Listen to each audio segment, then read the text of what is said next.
pretty freaking awesome. I get to travel around a lot, and I get to do things like VidCon, which I'm about to show you.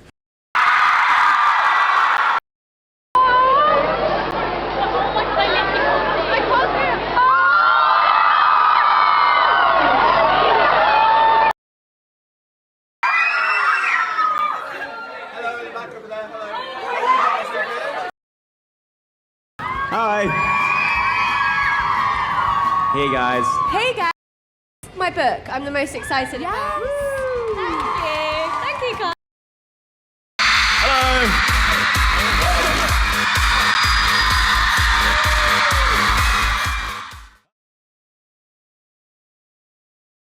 The year is 2009.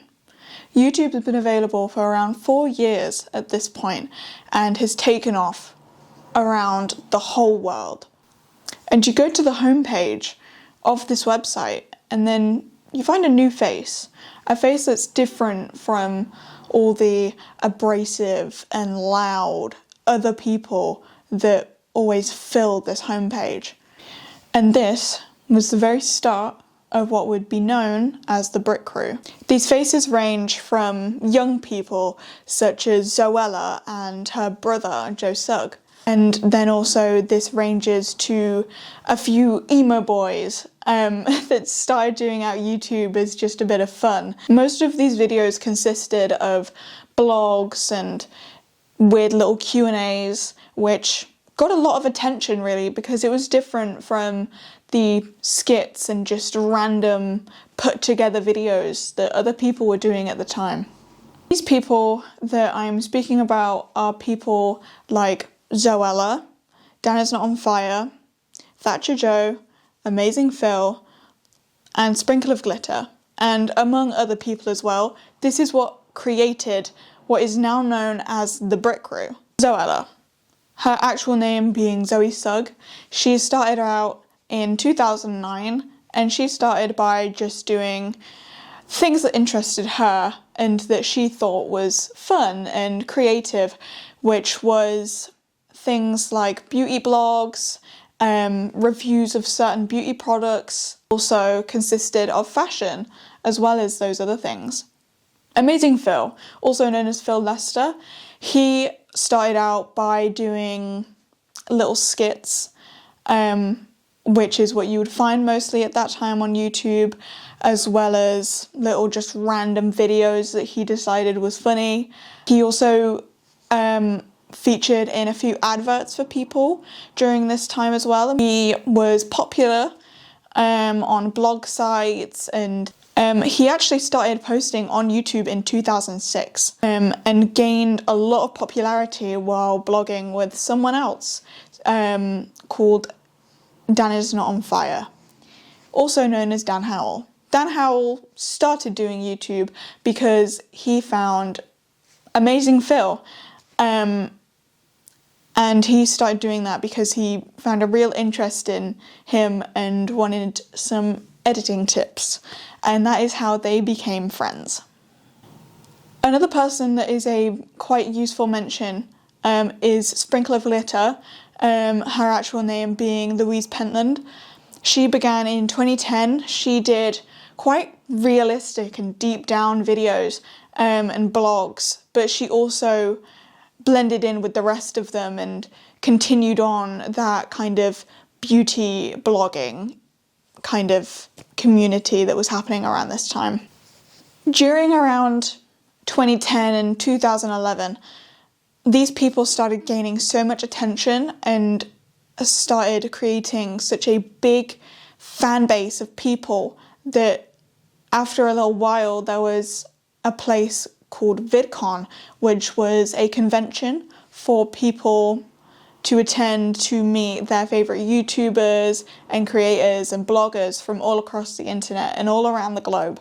This was usually hosted in America, so that meant that a lot of the time these British people had to travel all the way over to America just to meet their fans, and a lot of the time this consisted of having photos taken with fans, doing signings with fans, and it was just really a big thing. Around this time as well, I would say 2012 to 2013, they began collaborating a whole lot more with American YouTubers, because American YouTubers were the whole reason why YouTube was so big, and because there were so many people that were so involved with it, that these people all just started coming together and being friends and collaborating with each other, and this ended up amassing millions of people watching them at all times. The reason why these British people got so much attention around this time as well was because in this era of the internet, with it being a roughly new concept to people, was that London was a very, very romanticised place at that time, and it still is today. Just love to look at it and be like, this is such an amazing place, and the people there, and everything there. People just loved speaking about it, showing images of it, loved consuming content from people that are from there, mainly because of their accents and everything. From 2014, this is what I would call the biggest point of what these YouTubers had been.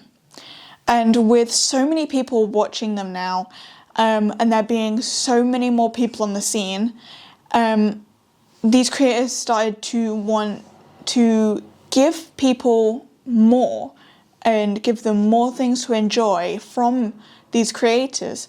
And so, as anyone would, they decided to start writing books and giving people different things. An example of this would be the book that Zoella wrote in 2014, which was called Girl Online, which this was also released around the same time as her boyfriend's book was released, which was called The Pointless Book, as his channel was called The Pointless Blog. I actually have a copy of this. This is my sister's copy, and because she was very much big into these YouTubers at this time, and that's how big they were. These books were sold in massive supermarkets and in bookstores and everything, and they were sold worldwide. I'm pretty sure at some point this was a New York bestseller. It literally says on the front, from the #1 bestseller. In this book, it contains multiple different things, games. You can do different crafts and everything. There's a page with, things to do with your friends, tongue twisters, and just so many different things along there. You could put your own picture on the back along with him. Really, the point of releasing merch like this was to get people more involved and to just drag people in, because once they had bought a book, that means that they were kind of just there. It was more reason to be involved with these YouTubers. In 2015, YouTube history was made because Dan and Phil created one of the most important pieces of YouTube history, which was their tour. Their tour consisted of them doing silly jokes, even writing musical numbers. Or we'll be unemployed.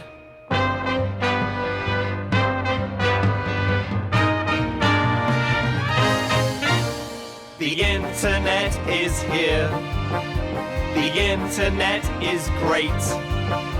When you've got lots of followers, who needs a real mate? And singing them on stage, which created so much traction to them.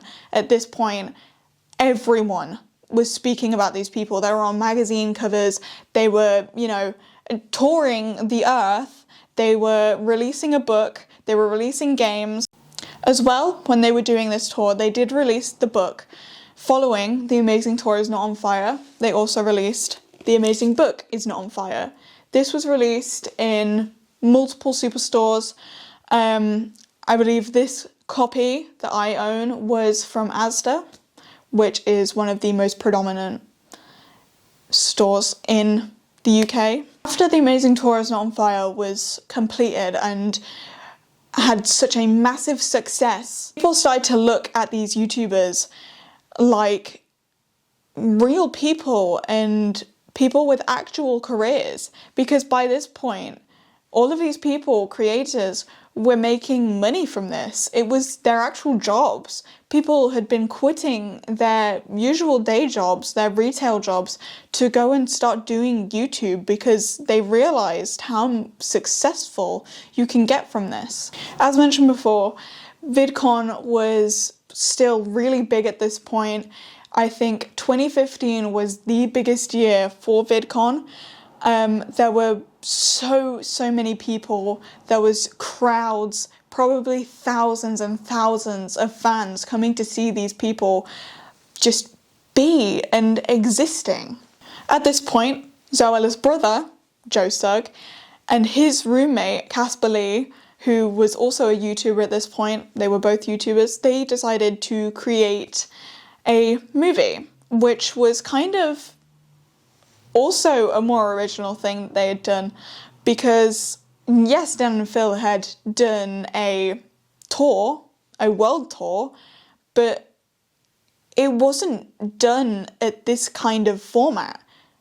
That was live performance. This was filmed, going around places, and actually released into DVD form. As well, in 2015, they did release Joe and Casper Hit the Road. This was a massive hit with their fan base and people that followed Zoella and the Pointless blog and everyone like that. People that enjoyed these YouTubers were buying this DVD. This was another way to interact and get more into it with these YouTubers. I personally really did enjoy this movie. It's absolutely hilarious, and honestly, it's a really rewatchable film, and it's just them traveling the world. And because they were earning money from YouTube and this career that they had created on this platform, they were able to create this and give more entertainment towards people. And at this point, that's when YouTubers started to be classed as entertainers instead of just lazy teenagers. At this point, people were still writing books, but on a different side of this YouTube, people were gaming and doing all sorts of things with games and doing and releasing gameplays onto YouTube. For example, Dan and Phil had their own gaming channel called Dan and Phil Games, and Thatcher Joe, he had his own gaming channel as well, where he played games such as GTA 5, Happy Wheels, and other games like that were very popular among teenagers and different kinds of audiences that were watching them at that time. Also, other different types of comedy content. Skits were still a really popular form of content during this time. And as well, animation started to become more prominent during this time. A really popular YouTuber called Tomska, he started releasing a series called Asdef Movie, which was a animated short little thing. It was very simplistic, and it was just stick figures. There was hardly any colouring. Look out, he's got a nose!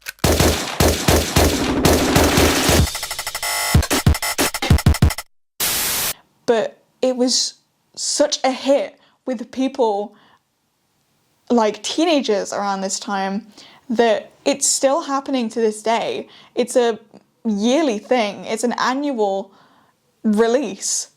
These videos are still being created, and during this time, because it got so popular, massive YouTubers, even American YouTubers, started doing voice acting for this, which was really impressive. With Asdef Movie, the first video that got released of this series, as of November 2025, it currently is at 73 million views on YouTube alone. As well, Tomska decided to create songs based off of this series. And one of those songs, the Muffin Song, which was an insane craze all over social media.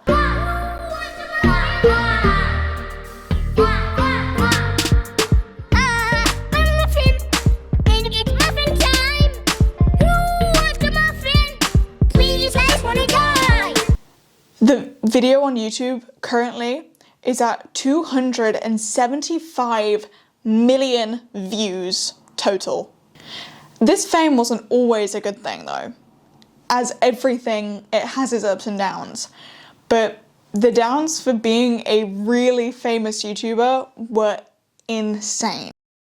Due to the amount of people that were watching and consuming this content, there's bound to be bad people that are watching it as well and consuming and just taking in all of this information about these people. And because they were releasing books and doing world tours and releasing movies, it felt a lot more like they could be invasive about that information and just really delve deep in there. People became obsessive with these YouTubers, and a really, really big example of this type of obsession would be when Dan and Phil did their tour, and up until about 2016, from around when they started, because they were so big and their fan base was made up of teenagers, and because teenagers are so easily influenced, these people started to be stalked and followed places. And as well, because these were two young guys just making videos together, a lot of people theorized about them a lot. They were always seen together. They were pretty much joined at the hip during this time.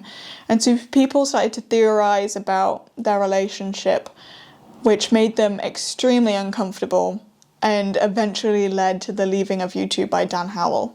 Sometimes at events though, before they had left the internet, at meet and greets and such, people would joke about these kinds of things and just kind of let it be brushed off as nothing. A lot more merch was also released, which did give them a lot more money, but at the same time made people more obsessive. All of this merchandise was things such as hoodies, key rings, bookmarks, t-shirts. But not all of these things were completely ethical or worth the money. And there were some controversies that happened because of this merchandise. One notable controversy that happened during this era of British YouTubers and the mass amounts of merch that was being produced. Zoella, as mentioned before, she was a beauty influencer and was very involved in the beauty industry.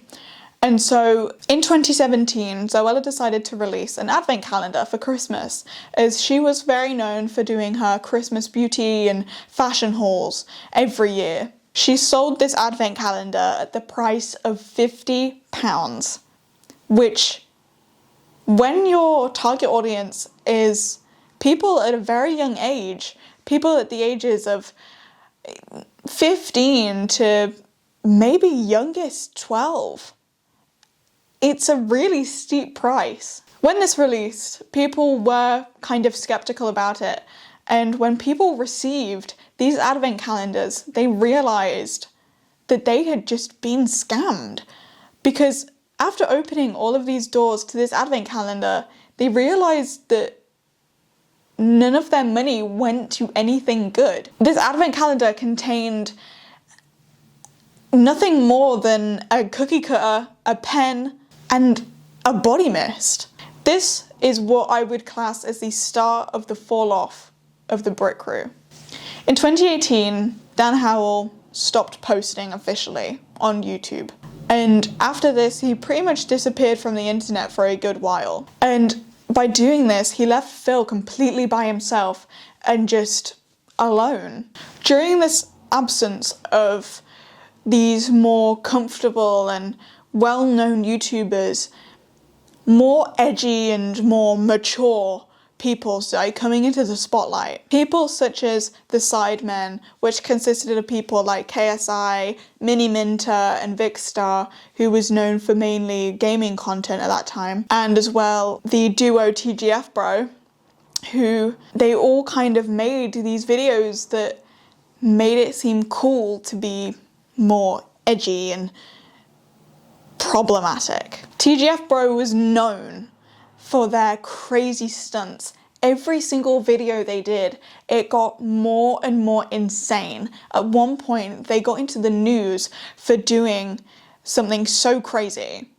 This thing was when they cemented their head inside of a microwave. When COVID-19 hit, a lot of these YouTubers kind of dipped off a little bit.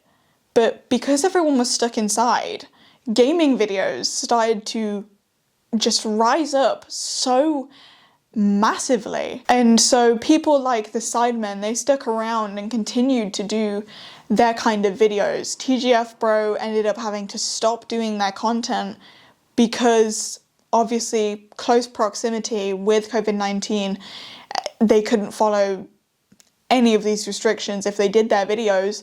And as well, the police ended up getting involved with their content because it just was so insane. And during this time anyway, because of the police, they started to lose viewership, and so they kind of started to come off of the internet a little bit. Around 2017, some of these YouTubers that did Minecraft gameplays, they started to fall off a little bit and they weren't doing as well.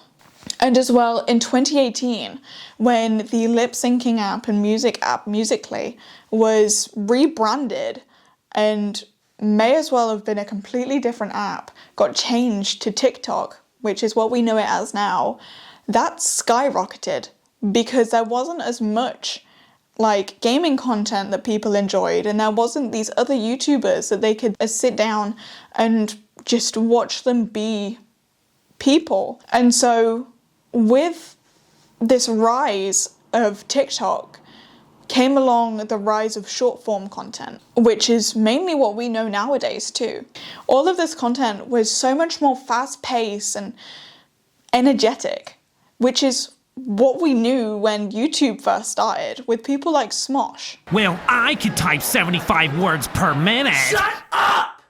This carried on up until the Irish YouTuber, Jacksepticeye, started doing a Minecraft series on YouTube. This happened in 2019, and it was a really big boost for these YouTubers that did Minecraft gaming videos. So when the world went into lockdown in 2020, this Minecraft content continued to skyrocket. So around July of 2020, the YouTubers like Tommy Innit, Boba Sut, George Not Found, and other people involved began Minecraft servers and doing Minecraft videos all with each other. And as well as doing these Minecraft videos, later on in that year, they started doing vlogs with each other while also obviously following COVID guidelines. And these people kind of served as a form of entertainment for all of us that were locked inside and couldn't go anywhere else. We were living vicariously through these other people. These people would form what is now known as the Brighton Crew.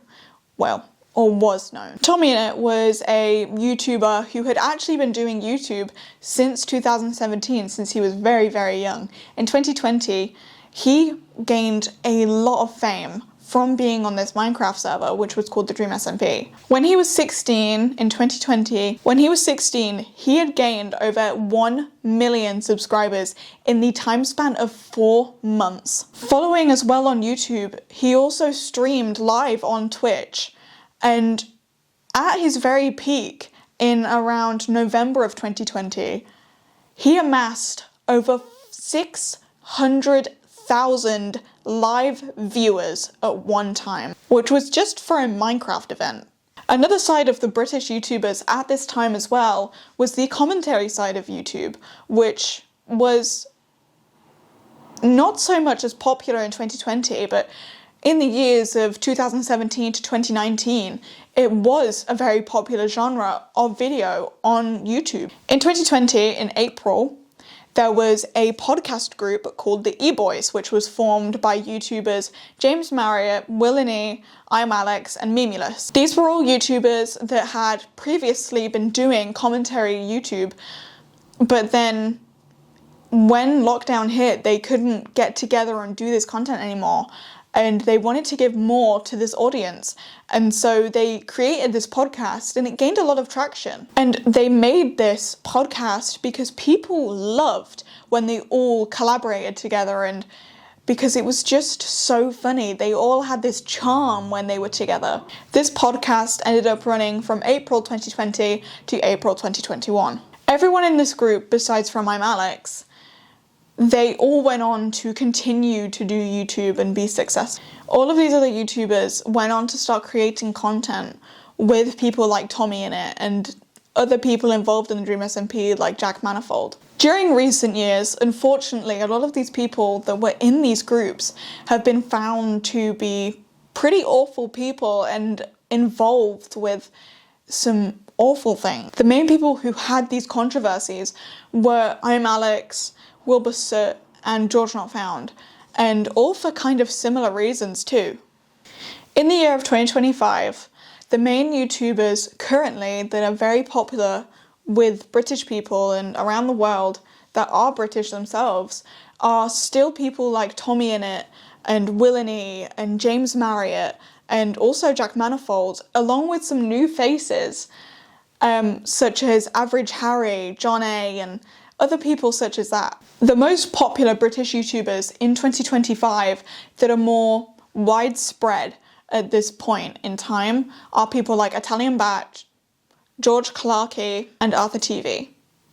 All of these people mainly came from TikTok, from doing little skits on there and just stupid little videos. A thing you should notice about a lot of this new content nowadays is that a lot of it is very sloppy and not well put together. Most of these videos are really repetitive reaction content, which reaction content has been done throughout the entirety of YouTube, but as of recent years, it's just become more and more just slop.